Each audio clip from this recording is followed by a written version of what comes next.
Excuse me doctor. சொல்லுங்கம்மா. இதை வந்துடுறேன். சரி, போயிட்டு வாங்கம்மா.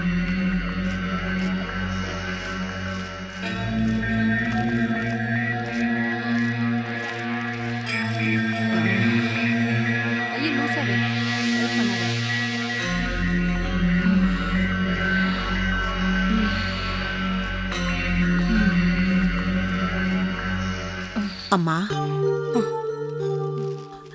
வந்து நீ அன்னக்குடி தானே?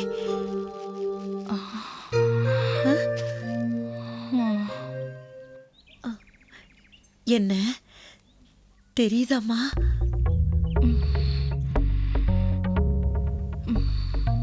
நான் தாம்மா விஜயா, நர்ஸு.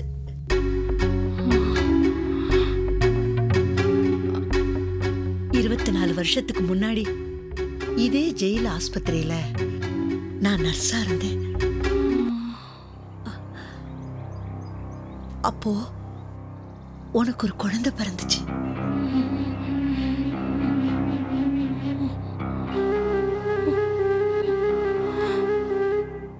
நான் தான்மா, நான் தான் உனக்கு பிரசவம் பார்த்தேன். ஞாபகம் இருக்கா?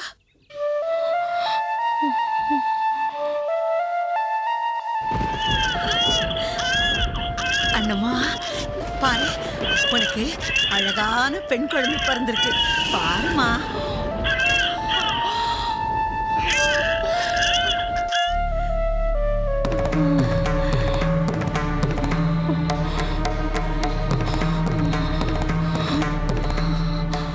அண்ணம்மா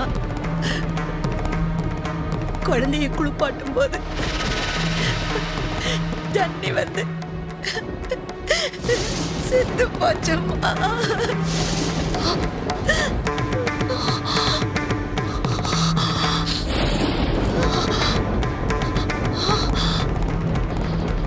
குழந்தை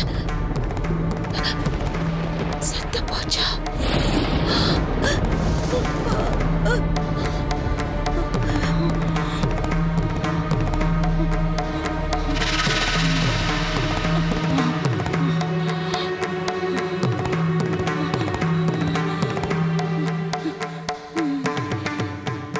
அண்ணம்மா ஞாபகம் வருதாம்மா?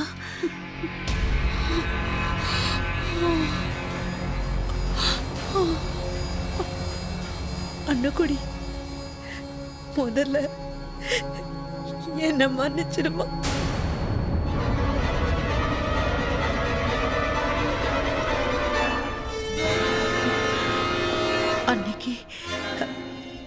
அன்னைக்கு பிரசவம் பார்த்தப்போ ஒரு தவறு நடந்து போச்சு.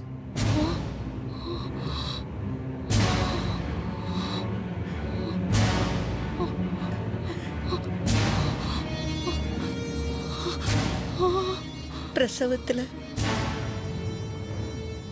குழந்தை பிறந்து செத்து போச்சுன்னு சொன்னது பொய்யுமா?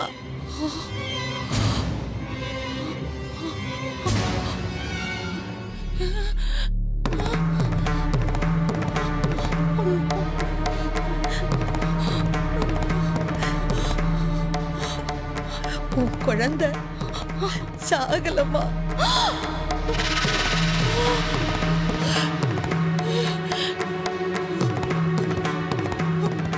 அன்னைக்கு செத்தது குழந்தை இல்லம்மா.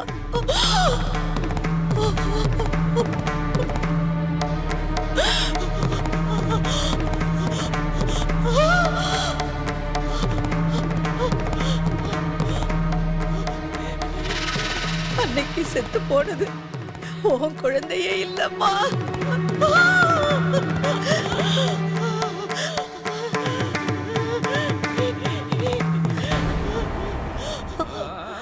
உன் குழந்தை உயிரோட தான் இருக்கு.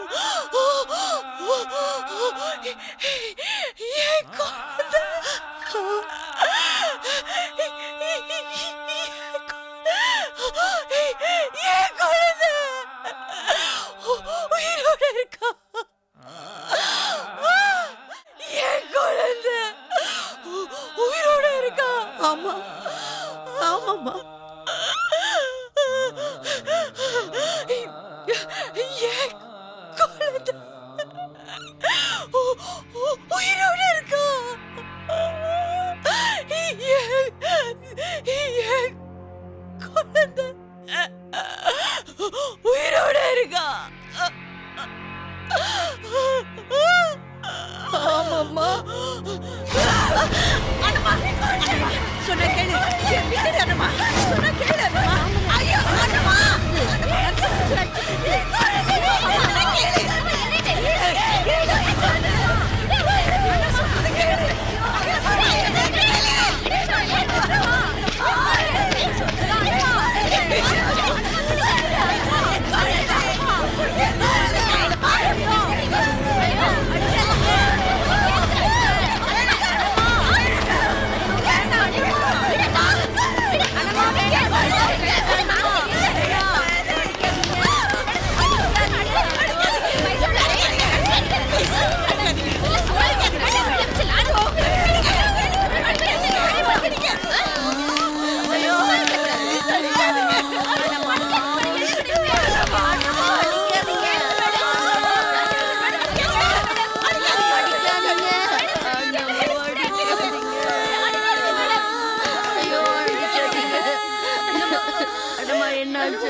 என்னங்க டியூட்டில இருந்து வந்து யூனிஃபார்ம் கூட கழட்டாம அப்படி என்ன யோசிச்சுட்டு இருக்கீங்க? ஜெயில்ல ஏதாவது ப்ராப்ளமா? ஆமா. அண்ணம்மான்னு ஒரு அம்மா 25 வருஷமா ஜெயில இருக்காங்க. 25 வருஷமாவா? ஆமா. 25 வருஷம்னா ரெட் ஆயில் தண்டனையாச்சே. ஆமா, அந்த அண்ணம்மா அப்படி என்ன குத்தம் செஞ்சாங்க? நாம சென்னைக்கு டிரான்ஸ்ஃபர் ஆகி வந்து இத்தனை வருஷத்துல அந்த அண்ணம்மாவோட நடவடிக்கையில எந்த தப்பும் என்னால கண்டுபிடிக்க முடியல. நீங்க சொல்றத பார்த்தா அந்த அம்மா ரொம்ப நல்லவங்களா தெரியுதே. உண்மைதான் மல்லிகா. நான் இத்தனை வருஷமா எத்தனையோ ஊர்ல எத்தனையோ ஜெயில டியூட்டி பார்த்துருக்கேன். ஆமா. ஆனா அண்ணம்மா மாதிரி ஒரு நல்ல கைதிய நான் பார்த்ததில்ல. அப்படிப்பட்ட நல்லவங்களுக்கு 25 வருஷம் தண்டனை என்னங்க கொடுமை இது? மல்லிகா, சட்டத்துக்கு சாட்சி தான் முக்கியம். சட்டத்தை பொறுத்தளவுல நல்லவன் யாரு கெட்டவன் யாரு இதெல்லாம் தெரியவே தெரியாது. அதுக்கு தெரிஞ்சதெல்லாம் சாட்சியும் ஆதாரமும் மட்டும்தான். Witness and evidence. இந்த சாட்சியும் ஆதாரத்தையும் அடிப்படையாக வச்சுதான் தப்பு பண்ணவங்க தண்டனையிலிருந்து தப்புறதும் தப்பு பண்ணாதவங்க தண்டனை அனுபவிக்கிறதும் காலங்காலமாக நடந்துட்டு இருக்கு. இத்தனை வருஷமா நான் பார்த்ததில்ல அண்ணம்மா மேல மதிப்பு மரியாதையும் கூடிட்டே தான் போயிட்டு இருக்கு. ஒரு நாள் கூட நான் கோபப்படுற மாதிரி அவங்க நடந்துகிட்டதே கிடையாது. அண்ணம்மாவை நினைச்சா எனக்கு பாவம்னு தான் தோணுது. சரி, அந்த அண்ணம்மா பத்தி ஏதோ சொல்ல வந்தீங்க? அதான் பாரு, நடந்த சம்பவத்தை உங்கள்கிட்ட சொல்ல வந்தேன்னா அதை மறந்துட்டு அண்ணம்மாவை பத்தி வருத்தப்பட்டு பேச வேண்டியதாயிடுச்சு. அதான் அண்ணம்மா. அண்ணம்மாவை ஆகஸ்ட் 15ஆம் தேதி விடுதலை பண்ண சொல்லி ஆர்டர் வந்திருக்கு. அப்பாடா, நல்ல சந்தோஷமான விஷயம் தானுங்க. நான் திக்குன்னு பயந்தே போயிட்டேன். நல்ல விஷயத்தை சொல்றதுக்கா இவ்ளோ நேரம் யோசிச்சீங்க? இல்ல மல்லிகா, நடந்ததே வேற. அண்ணம்மா விடுதலை பண்ண சொல்லி ஆர்டர் வந்த உடனே அண்ணம்மாவோட செல்லுக்கு நானே நேரில் போய் அண்ணம்மா உங்களுக்கு விடுதலை, நீங்க விடுதலையாக போறீங்கன்னு சொல்லிட்டு வந்தேன். அண்ணம்மாக்கு விடுதலைன்னு சொன்னதும் அவங்க ரொம்ப சந்தோஷப்பட்டிருப்பாங்களே. அதான் இல்ல, அடுத்த நாள் காலையில அண்ணம்மாவே என்னை தேடி வந்தாங்க.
என்ன என்னம்மா? ஆ ஆ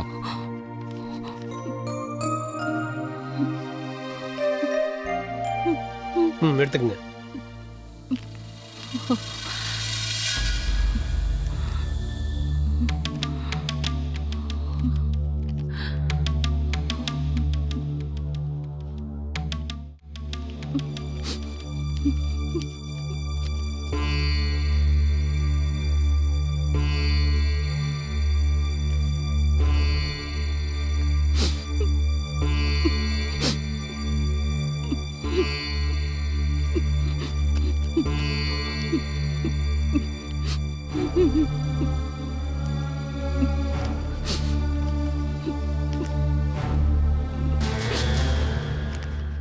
நான் விடுதலையாக விரும்பவில்லை.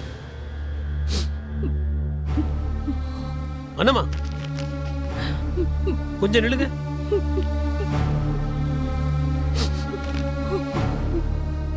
எதுக்காக விடுதலை வேணாம்னு எழுதி கொடுத்துருக்கீங்க?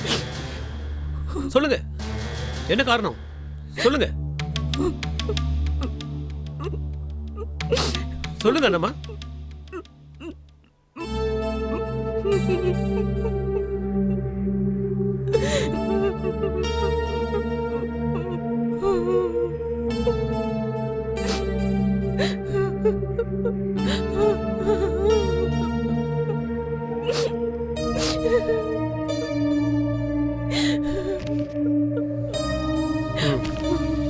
சார், இந்த அம்மா எப்பவுமே இந்த மாதிரி தான். விடுதலை ஆகிற நாள்ல பாத்துக்கலாம் சார்.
தப்பு பண்ணிட்டு தண்டனை அடைஞ்சு ஜெயிலுக்கு வர சில பேர் ஜெயில இருந்தே தப்பிச்சு ஓடிடுறாங்க.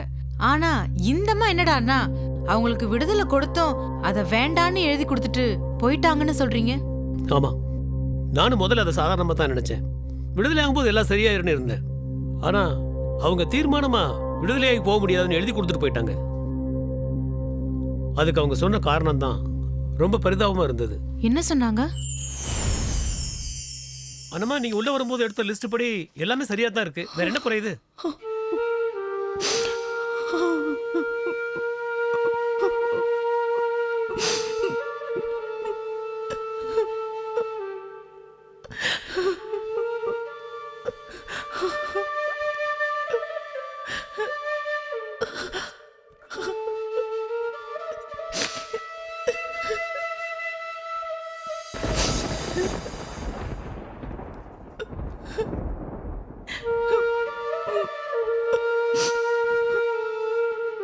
என் குழந்தை,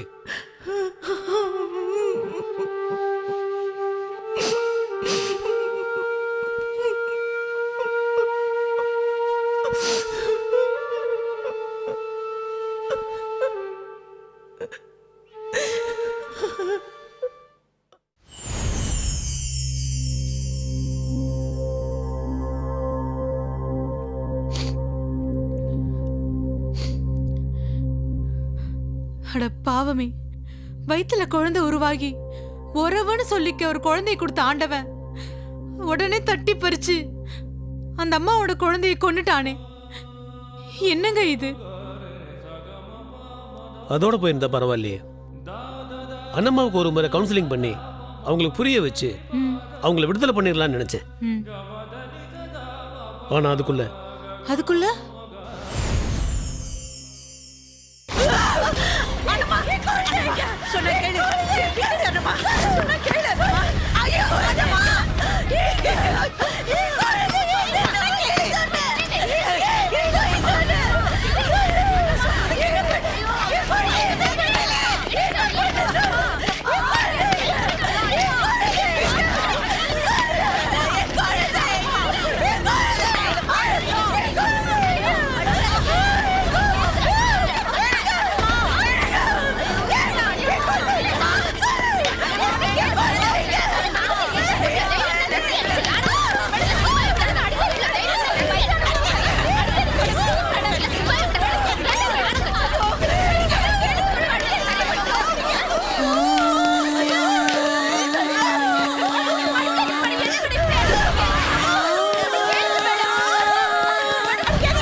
டியூட்டியில் இருந்த நர்ஸ் மேல தாக்குதல் நடத்தி அவங்கள கொலை பண்ண முயற்சி பண்ணதாக அண்ணம்மா மேல குற்றம் சாட்டப்பட்டிருக்கு. அவங்க இந்த ஜென்மத்துல ஜெயில இருந்து விடுதலையாக முடியாதபடி ஆயிடுச்சு. ஏங்க இந்த உலகத்துல சாமின்னு ஒண்ணு இருக்கா இல்ல எல்லாமே வெறும் கல்லா? அண்ணம்மாக்கு சந்தோஷமே கொடுக்க கூடாது, அண்ணம்மா வாழ்க்கையில நல்லது எதுவுமே நடக்க கூடாதுன்னு அந்த ஆண்டவன் அண்ணம்மா படைச்சிட்டானா? எனக்கு தெரிஞ்சு இந்த குற்றம் சாட்சிகளோடு நிரூபிக்கப்பட்டா அண்ணம்மாவுக்கு தண்டனை மேலும் அதிகமாகும். அது மட்டும் இல்லாம தனி ஜெயில அவங்கள அடைச்சிருவாங்க. அவங்கள நினைச்சாலே எனக்கு ரொம்ப பாவமா இருக்கும் இல்லையா? அதை நினைச்சுதான் மல்லிகா நான் யோசிச்சுட்டு இருக்கேன். ஜெயில இருந்து வெளியே போக விரும்பாத அண்ணம்மா ஜெயிலுக்குள்ளே இருக்கிறதுக்காக வேணும்னே அந்த நர்ஸ் மேல தாக்குதல் நடத்தி தண்டனையை தானே அதிகப்படுத்திக்கிட்டாங்களா, இல்ல இதுல வேறு ஏதாவது காரணங்கள் அல்லது வேறு யாருடைய தலையீடாவது இருக்கான்னு யோசிச்சு யோசிச்சு எனக்கு ரொம்ப குழப்பமா இருக்கும் இல்லையா? எப்படியோ அண்ணம்மா ஜெயில இருந்து விடுதலையாகி வெளியே போக முடியாத சூழ்நிலை உருவாயிடுச்சு. என்ன பொறுத்த வரைக்கும் அந்த அண்ணம்மா மேல எந்த தப்பும் இல்லைங்க. அந்த நர்ஸ் மேலதான் ஏதோ தப்பு இருக்கு. ஆமா, அந்த நர்ஸ் எதுக்கு அண்ணம்மா கிட்ட போய் வம்பு இழுக்கணும்? நிச்சயமா இதுல வேற யாரோட சதியோ சம்பந்தமோ இருக்கு. அது என்னன்னு கண்டுபிடிச்சு அண்ணம்மாவை பத்தின உண்மைகளை வெளிப்படுத்தி அவங்கள விடுதலை செய்ய முயற்சி பண்ணுங்க. அதை விட்டுட்டு சட்டம் கோர்ட்டுன்னு சட்டப்படி நடவடிக்கை எடுக்கிறதா நினைச்சு அண்ணம்மாவுக்கு தண்டனை அதிகரிச்சு அவங்க பாவத்தை சம்பாதிச்சிடாதீங்க. சரி, நான் போய் டிஃபன் எடுத்து வைக்கிறேன், வந்து சாப்பிடுங்க.